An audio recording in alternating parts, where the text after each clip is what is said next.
ìjọba ìpínlẹ̀ Ọ̀yọ́ wọ́n ti dìde wọ́n ti gbé ìgbésẹ̀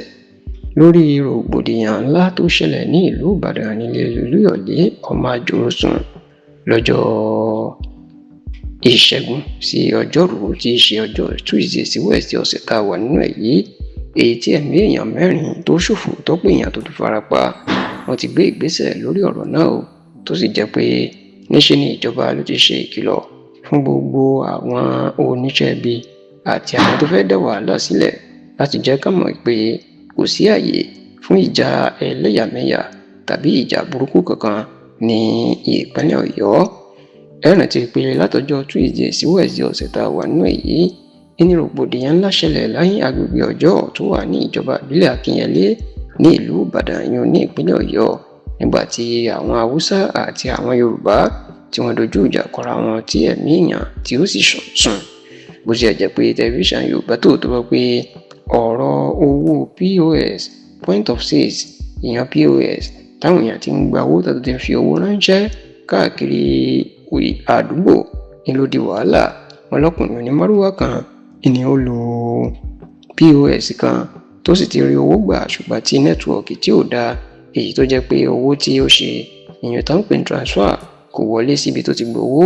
Ọ̀rọ̀ yìí sì ni wọ́n ní ó di ìjà tí ọkùnrin Haúsá kan tó fi wá fọ̀bẹ gún onímárúwá náà pa. Eléyìí ló jẹ́ kí àwọn onímárúwá ẹgbẹ́ ọkùnrin yìí kí wọ́n wá gbẹ̀san, tó yìí jẹ́ pé níṣe ni ìṣẹ̀lẹ̀ yìí ni ló máa di ìjà ńlá látọjọ́ Tuesday tí ó ti bẹ̀rẹ̀ tó sì wọ ọjọ́ Wednesday, èyí tí ó fi ẹ̀mí èèyàn bíi mẹ́rin tó fi ṣòfò yàtọ̀ sí ọ̀pọ̀ èèyàn tí wọ́n farapa. Ní báyìí níṣe ni ìjọba ìpínlẹ̀ Ọ̀yọ́ náà ti tú àṣírí ńlá lórí ọ̀rọ̀ yìí o, nípasẹ̀ igbákejì gómìnà ìpínlẹ̀ Ọ̀yọ́ amòfin Báyọ̀ Lawal. Nígbà tó ṣàbẹ̀wò síbi ìṣẹ̀lẹ̀ náà ló jẹ́ kó di mọ̀ wípé kì í ṣe ọ̀rọ̀ ẹ̀yàmẹ̀yà ló fa ìjà yìí, àwọn ò sì fẹ́ pè ní ọ̀rọ̀ ẹlẹ́yàmẹ̀yà, tí wọ́n sì kan sára sí àwọn agbófinró tó tètè dá àlàáfíà padà sí agbègbè náà. Báyọ̀ Lawal ó tún wá ṣe ìpàdé pẹ̀lú àwọn àgbààgbà Haúsá àti Yorùbá ní ọ́fíìsì ẹ̀ láti má sì jẹ́ kí wàhálà tàbí awuyewuye kó tún dìde lẹ́yìn ìṣẹ̀lẹ̀ náà mọ́. Ṣá o, lásìkò tí amòfin Báyọ̀ Lawal tí ó lọ sí agbègbè Ọjọ́ tí ó lọ yanjú ọ̀rọ̀ náà kó tó pe ìpàdé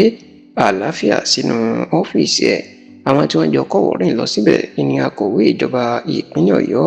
Secretary to the State Government SSG ọ̀jọ̀gbọ́n Musibau Babatunde, ẹni tí ó jẹ́ olùrànlọ́wọ́ pàtàkì lórí ọ̀rọ̀ ààbò fún gómìnà Ṣèyí Mákindé ti ìpínlẹ̀ Ọ̀yọ́ ìyẹn Sunday Odùkọ̀yà àti alága ìjọba ìbílẹ̀ Akínyẹlé